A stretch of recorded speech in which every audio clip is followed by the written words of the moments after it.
Hi guys, welcome back to another session. मैं आभा भनोट लेकर आई हूँ आपके लिए करंट अफेयर्स का एपिसोड नंबर 760। आज की तारीख है 27 अगस्त 2020। हमारे दो चैनल्स हैं, पिनाकल और फ्रंटियर आईएएस, और अगर अभी तक आपने हमारे चैनल्स को सब्सक्राइब नहीं किया है तो सब्सक्राइब करना बिल्कुल ना भूलिएगा। साथ ही साथ इस बेल आइकन को जरूर दबाना है ताकि हमारी आने वाली हर वीडियो की नोटिफिकेशन आपको मिल सके।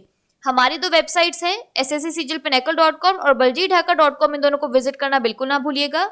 ये सेशन हर रोज सुबह 4 बजे अवेलेबल हो जाता है और वीडियो की एंड में आपसे क्विज के क्वेश्चन पूछे जाते हैं जिनका आंसर आपको कमेंट सेक्शन में जरूर करना है। स्टार्ट करेंगे प्रीवियस क्विज के साथ। आपका पहला क्वेश्चन था, किस देश के उपग्रह एस्ट्रोसेट ने हाल ही में एक आकाश गंगा से निकलने वाली तीव्र पैराबैंगनी यूवी किरण का पता लगाया है? तो इसका सही जवाब है भारत। और आपका दूसरा क्वेश्चन है, किस राज्य सरकार ने प्रवासी श्रमिकों के लिए पारगमन घर बनाने का फैसला किया है? तो इसका सही जवाब है कर्नाटक। स्टार्ट करेंगे आज के सेशन के पहले क्वेश्चन के साथ। मुद्रा योजना के तहत महिलाओं को ऋण देने की सूची में कौन सा राज्य सबसे ऊपर है? तो इसका सही जवाब है ऑप्शन नंबर ए, तमिलनाडु। मुद्रा योजना के तहत महिलाओं को ऋण देने में तमिलनाडु सबसे ऊपर है। इसके बाद पश्चिम बंगाल और कर्नाटक का स्थान रहा। वित्त मंत्रालय द्वारा उत्पादित आंकड़ों के अनुसार प्रधानमंत्री मुद्रा योजना की शुरुआत के बाद से महिला उधारकर्ताओं के लिए लगभग 4.78 लाख करोड़ रुपए के लगभग 15 करोड़ ऋण वितरित किए गए। ऋण का लाभ कृषि, सेवाओं, व्यापार, प्रसंस्करण, विनिर्माण आदि से संबंधित गतिविधियों के लिए लिया गया था। मुद्रा योजना के तहत प्रदान किए गए कुल ऋणों में से 70% उधारकर्ता महिलाएं हैं। यह गैर कॉरपोरेट छोटे और सूक्ष्म उद्यमों को ऋण प्रदान करने के लिए 2015 में शुरू किया गया था। योजना के तहत 10 लाख रुपए तक के ऋण प्रदान किए जाते हैं। ऋण क्षेत्रीय ग्रामीण बैंकों, वाणिज्यिक बैंकों, लघु वित्त बैंकों, गैर बैंकिंग वित्तीय निगमों, सूक्ष्म वित्तीय संस्थानों द्वारा दिए जाते हैं। यहाँ पर एक क्विक रिवीजन की बात करें तो वित्तीय वर्ष 2020-21 की पहली तिमाही में कौन सा राज्य शीर्ष निवेश गंतव्य टॉप इन्वेस्टमेंट डेस्टिनेशन बना है? तो इसका सही जवाब है तमिलनाडु। बात करें तमिलनाडु की तो इसकी वर्ल्ड हेरिटेज साइट्स में आता है monuments at Mahabalipuram, Chola temples और Nilgiri mountain railway line. National parks में आता है Indira Gandhi national park, Mudumalai national park और gulf Mannar marine national park. Tamil Nadu की कैपिटल है चेन्नई, गवर्नर है बनवारीलाल पुरोहित और सीएम है के पलानीस्वामी। अगला प्रश्न है, नर्मदा शंकर दवे की जयंती मनाने के लिए विश्व गुजराती दिवस कब मनाया जाता है? तो इसका सही जवाब है ऑप्शन नंबर बी, 24 अगस्त। 24 अगस्त को विश्व गुजराती दिवस के रूप में मनाया जाता है, जो प्रसिद्ध कवि और समाज सुधारक नर्मदा शंकर दवे की जयंती के उपलक्ष्य में वीर नर्मद के नाम से जाना जाता है। विश्व गुजराती दिवस गुजराती भाषा और साहित्य को समर्पित है। वीर नर्मद को आधुनिक गुजराती साहित्य का संस्थापक माना जाता था। वे एक दूरदर्शी संरचनाकार, दार्शनिक और सामाजिक न्याय के अग्रणी थे। उनकी कविता जय जय गरवी गुजरात गुजरात के राज्य गीत के रूप में प्रयोग की जाती है। इसे हिंदी गीत प्रसून जोशी द्वारा लिखा गया था। यहाँ पर एक क्विक रिवीजन की बात करें तो गुजरात का फाउंडेशन डे कब मनाया जाता है? 1 मई को। बात करें गुजरात की तो इसकी वर्ल्ड हेरिटेज साइट्स में आता है Rani ki Vav, Champaner Pavagadh archaeological park. National parks में आता है Gir national park, blackbuck national park और मेराइन नेशनल पार्क। गुजरात की कैपिटल है गांधीनगर, लार्जेस्ट सिटी है अहमदाबाद, गवर्नर है आचार्य देवव्रत और चीफ मिनिस्टर है विजय रूपानी। अगला प्रश्न है, दीपांशु बालियान को NADA ने 22 महीने के लिए निलंबित कर दिया है। वह किस खेल से संबंधित है? तो इसका सही जवाब है ऑप्शन नंबर सी, जूडो। भारतीय जूडो खिलाड़ी दीपांशु बालियान को राष्ट्रीय डोपिंग रोधी एजेंसी NADA के डोपिंग रोधी अनुशासन पैनल ADDP ने प्रतिबंधित पदार्थ फ्यूरोसेमाइड के सेवन के कारण 22 महीने के लिए निलंबित किया है। पिछले साल जूनियर एशियाई जूडो चैंपियनशिप की राष्ट्रीय टीम के चयन के लिए जून में भोपाल में ट्रायल के दौरान बालियान का नमूना लिया गया था, जो प्रतिबंधित पदार्थ के लिए पॉजिटिव आया। उन्होंने 90 किग्रा वर्ग में ट्रायल जीता था। निलंबन का समय अब तक 1 साल 10 महीने का होगा, जो 17 अक्टूबर 2019 से लागू होगा, जब बालियान को अस्थायी रूप से निलंबित किया गया था। अगला प्रश्न है, स्टैच्यू ऑफ यूनिटी की सुरक्षा का जिम्मा किस केंद्रीय सशस्त्र पुलिस बल ने लिया है? तो इसका सही जवाब है ऑप्शन नंबर सी, CISF। केंद्रीय औद्योगिक सुरक्षा बल CISF ने गुजरात के नर्मदा जिले में स्टैच्यू ऑफ यूनिटी की सुरक्षा का जिम्मा लिया है और इस काम में 270 से अधिक सशस्त्र जवान तैनात होंगे। केवड़िया में नर्मदा नदी पर सरदार सरोवर बांध फ्रंट पर सरदार वल्लभ भाई पटेल की प्रतिमा के स्थल पर औपचारिक समारोह आयोजित किया गया, जिसमें सुरक्षा कमान अर्धसैनिक बल को सौंपी गई।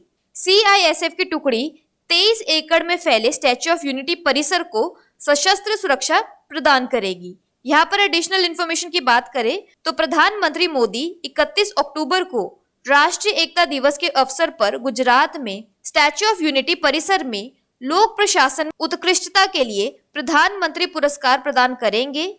वर्ष 2020 के लिए प्रधानमंत्री पुरस्कार योजना का व्यापक रूप से पुनर्गठन किया गया है ताकि सेवाओं का अंतरण प्रभावी रूप से करने और जन शिकायतों के समाधान में प्रशासनिक अधिकारियों के योगदान को मान्यता प्रदान की जा सके। अगला प्रश्न है, मेंटल कैलकुलेशंस वर्ल्ड कप में भारत के लिए पहला स्वर्ण पदक किसने जीता है? तो इसका सही जवाब है option number D, Neelakanta Bhanu Prakash. London में आयोजित हुई माइंड स्पोर्ट्स ओलंपियाड 2020 में नीलकंठ भानु प्रकाश ने ही भारत के लिए पहला गोल्ड मेडल जीता है। इस प्रतियोगिता में 13 देशों ने भाग लिया था। भानु प्रकाश ने 167 स्कोर के साथ स्वर्ण पदक हासिल किया था।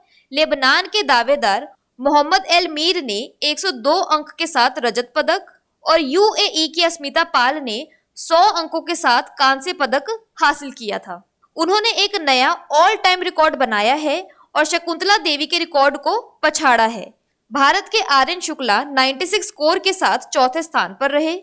नीलकंठ भानु प्रकाश दिल्ली विश्वविद्यालय के सेंट स्टीफन कॉलेज में गणित ऑनर्स के छात्र हैं और दुनिया में सबसे तेज मानव कैलकुलेटर होने के लिए 4 वर्ल्ड रिकॉर्ड और 50 लिम्का रिकॉर्ड जीत चुके हैं। यहाँ पर एक क्विक रिवीजन की बात करें तो वर्ल्ड फूड प्राइज 2020 किसने जीता है? इंडियन अमेरिकन सॉइल साइंटिस्ट रतन लाल ने।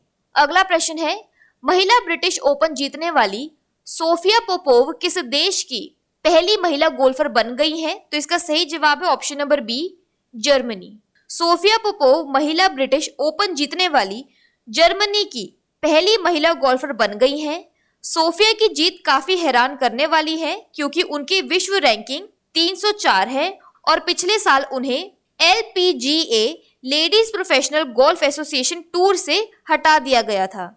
$6,75,000 का पुरस्कार उनके पूरे करियर की कमाई के 6 गुना से अधिक था।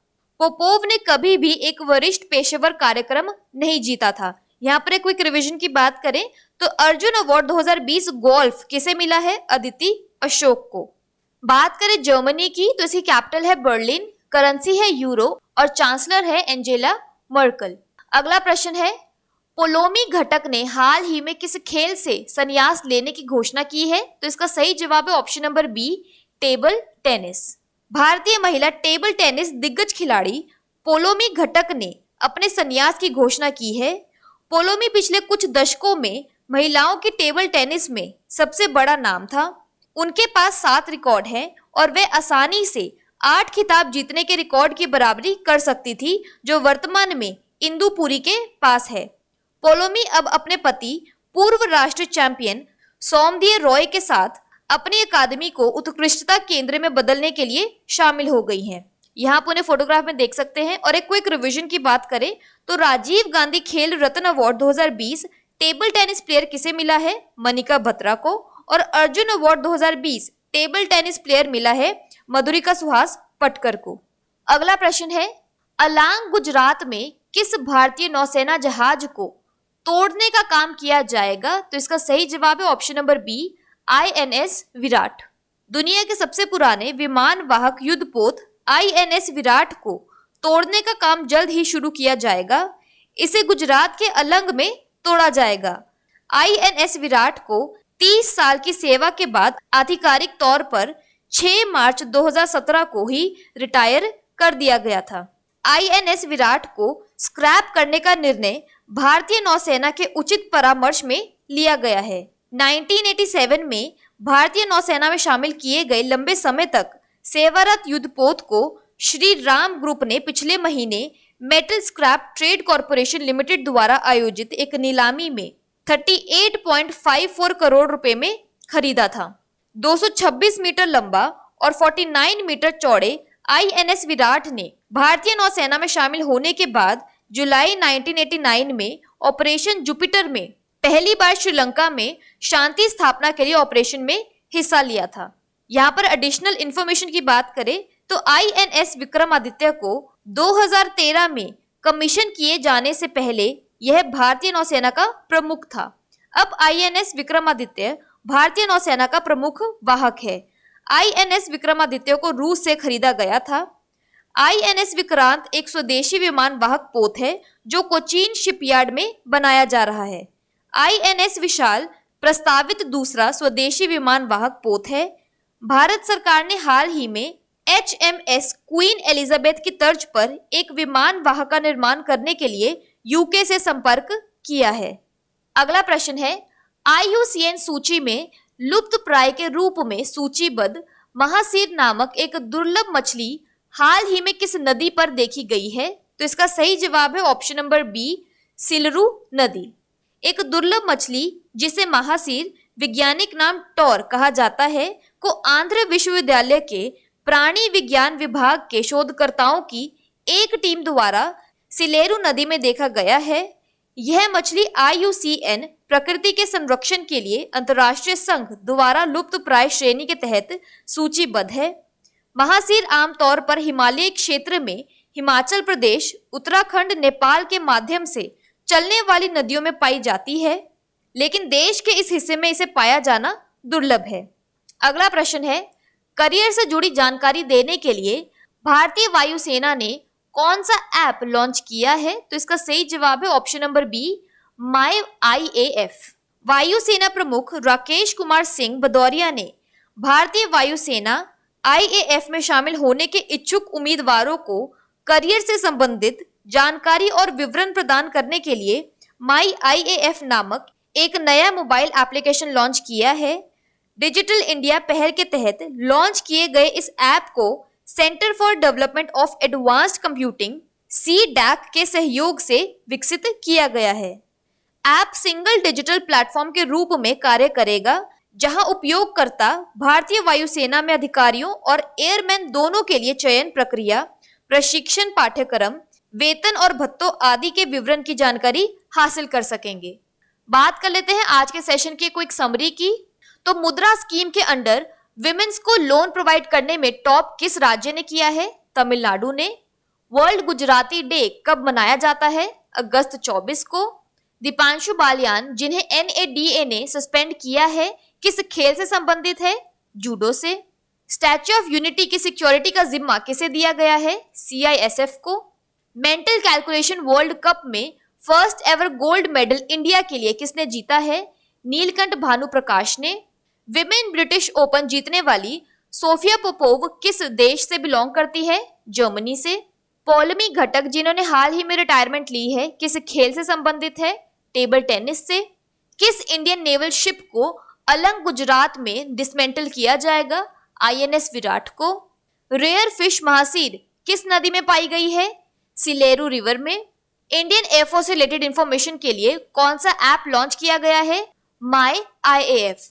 बात कर लेते हैं आज के सेशन के क्विज फॉर द डे की। आपका पहला क्वेश्चन है, नर्मदा शंकर दवे की जयंती मनाने के लिए विश्व गुजराती दिवस कब मनाया जाता है? और आपका दूसरा क्वेश्चन है, मुद्रा योजना के तहत महिलाओं को ऋण देने की सूची में कौन सा राज्य सबसे ऊपर है?